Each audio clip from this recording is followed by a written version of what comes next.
Bab 950, Bangkit dari Kegelapan. Ombak Samudra Pasifik bergulung tenang, seolah menelan seluruh jejak kehancuran fasilitas bawah laut obsidian. Namun, di balik reruntuhan yang tenggelam, bayangan Tobias belum sepenuhnya lenyap. Di dalam kapal selam, Morgan duduk di ruang kendali, menatap layar dengan tatapan kosong. Klaus sibuk mengurai data yang berhasil mereka selamatkan, sementara Leona masih berusaha mengatur napasnya setelah pengalaman nyaris maut di dasar laut. "Menurutmu, Tobias benar-benar sudah mati?" tanya Leona, akhirnya memecah kesunyian. Morgan tidak segera menjawab. Firasatnya mengatakan sebaliknya. Tobias terlalu licik. Dia selalu punya rencana cadangan. Kita tidak boleh lengah. Klaus mengetik cepat di layar sentuhnya. "Aku berhasil mengakses log terakhir fasilitas itu. Ada satu kapsul darurat yang sempat diluncurkan sebelum ledakan. Dan arah koordinatnya." Klaus terdiam sejenak sebelum melanjutkan, menuju sebuah pangkalan rahasia di pegunungan Andes. Leona menggeram. "Sialan, jadi dia sudah merencanakan semuanya." Morgan mengepalkan tinjunya. "Kita ke sana. Kali ini, kita pastikan dia tidak bisa lolos lagi." Tanpa menunggu lebih lama, mereka mengarahkan kapal selam menuju dermaga terdekat di Amerika Selatan. Begitu tiba, mereka berpindah ke jet pribadi yang sudah disiapkan oleh kontak rahasia Morgan. Dalam beberapa jam, mereka sudah dalam perjalanan menuju pegunungan Andes, menembus langit malam dengan kecepatan penuh. Di markas rahasia pegunungan Andes di dalam ruangan gelap yang hanya diterangi lampu neon kebiruan, Tobias duduk di kursi roda dengan luka parah di sekujur tubuhnya. Seorang dokter dengan jas laboratorium putih memasang alat bantu pernapasan di hidungnya. Beberapa pria berseragam hitam berdiri di sekelilingnya, menunggu perintah. "Morgan tidak akan berhenti mengejarmu," kata seorang pria berbadan tegap dengan suara berat. Tobias tersenyum lemah. "Aku mengandalkannya." Pria itu mengernyit. "Apa maksudmu?" Tobias tertawa kecil. Morgan tidak pernah sadar bahwa setiap langkah yang ia ambil, setiap kemenangan yang ia raih, semuanya sudah kuatur. "Kali ini, bukan dia yang memburuku, tapi aku yang menjeratnya ke dalam perangkap." Ia menekan tombol kecil di lengan kursinya, dan sebuah layar holografik muncul, menampilkan radar yang menangkap pergerakan jet Morgan. Mereka sudah dalam perjalanan. Ini akan menjadi akhir mereka. Operasi penyerbuan pegunungan Andes. Morgan, Leona, dan Klaus turun dari jet di sebuah lapangan udara kecil tersembunyi. Mereka sudah mengenakan perlengkapan taktis lengkap. Hawa dingin menusuk tulang, tapi itu bukan masalah bagi mereka.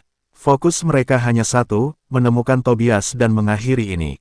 "Markas itu berada di balik puncak sebelah timur," kata Klaus, menunjukkan peta satelit di perangkatnya.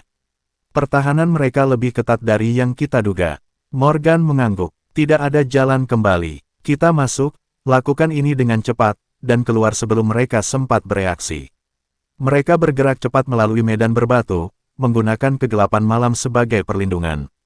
Begitu mencapai pintu masuk fasilitas, Morgan memberi isyarat kepada Leona. "Siap," bisiknya. Leona mengangguk. "Selalu." Dengan satu ledakan kecil, pintu baja terbuka, dan mereka menyelinap masuk. Lorong-lorong sempit dengan lampu merah berkedip menambah suasana mencekam. Tak butuh waktu lama sebelum alarm berbunyi dan pasukan keamanan menyerbu mereka. "Kontak," seru Klaus, menarik pistolnya dan melepaskan tembakan. Morgan menembakkan senjatanya dengan presisi, menjatuhkan lawan satu persatu. Leona bergerak lincah, menusukkan belatinya ke penjaga yang terlalu dekat dengannya. Dalam waktu singkat, mereka berhasil menerobos ke ruang utama.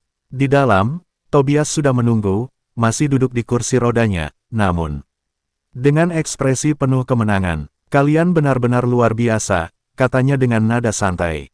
"Tapi kalian lupa satu hal. Aku tidak sendirian." Tiba-tiba, dari balik dinding, muncul sosok tinggi besar yang hampir tak manusiawi.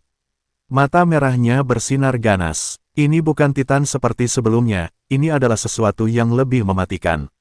Izinkan aku memperkenalkan, Omega," ujar Tobias dengan senyum lebar. Morgan menarik napas dalam. "Apapun itu, kita akan menghancurkannya." Dan pertarungan terakhir pun dimulai. Omega melangkah maju, setiap jejak kakinya menggema di ruangan berlapis baja itu. Sosoknya lebih besar dari Titan sebelumnya, dengan otot-otot sintetis yang diperkaya nanoteknologi. Mata merahnya berpendar dengan keganasan yang hampir tidak manusiawi. Morgan langsung menyiapkan senjatanya, sementara Leona dan Klaus bergerak ke posisi bertahan. Omega, hancurkan mereka, perintah Tobias dengan nada dingin. Dalam sekejap, Omega melesat dengan kecepatan yang tak terduga. Morgan menghindar dengan lompatan ke samping, namun Klaus terpental keras ke dinding akibat hantaman brutal dari Omega. Leona berusaha menusukkan belatinya ke leher makhluk itu, tapi pisau itu hanya beradu dengan lapisan titanium yang melindungi tubuhnya. Sial, ini bukan makhluk biasa, seru Leona. Morgan menggertakkan giginya. Klaus, aktifkan EMP, teriaknya. Klaus yang masih terbatuk kesakitan segera meraih perangkat kecil di sabuknya. Ia menekan tombol dan melempar EMP granat ke arah Omega. Ledakan elektromagnetik menyebar di ruangan, lampu berkedip-kedip liar. Omega terhenti sejenak, tubuhnya bergetar hebat akibat gangguan sistem. Sekarang, Morgan melompat dan menembakkan peluru penetrator langsung ke kepala Omega. Tembakan itu tepat sasaran, menembus lapisan luar dan menyebabkan percikan listrik di dalam tubuh raksasa itu. Omega meraung, tapi belum tumbang. Ia mengayunkan tangan besarnya ke arah Morgan, namun Morgan sudah siap. Dengan gerakan gesit, ia menghindar dan menendang Omega ke belakang. Leona melihat kesempatan. Dengan sigap, ia melompat ke punggung Omega dan menancapkan alat peledak kecil di antara sendi bahunya. Morgan, ledakkan sekarang. Morgan tak ragu. Ia menekan pemicu di pergelangan tangannya. Ledakan kecil terjadi, diikuti dengan percikan listrik yang mengalir liar di tubuh Omega. Raksasa itu jatuh berlutut, tubuhnya mengejang hebat sebelum akhirnya roboh ke lantai dengan suara dentuman keras. Tobias hanya tertawa kecil. Kalian benar-benar mengesankan. Tapi ini baru permulaan. Tiba-tiba, layar holografik di belakangnya menyala, menampilkan koordinat berbagai fasilitas lain yang tersebar di seluruh dunia. Kalian pikir aku hanya punya satu Omega? Aku memiliki armada mereka, dan kalian baru saja menyentuh puncak gunung es. Morgan menatap layar itu dengan rahang mengeras. Ini belum berakhir. Tobias tersenyum sinis. Oh, tentu saja tidak. Ini baru awal dari kehancuran dunia. Morgan menoleh ke Leona dan Klaus. Kita harus menghentikan ini, sekarang juga. Tanpa ragu, mereka bergerak maju, siap menghadapi perang terbesar dalam hidup mereka.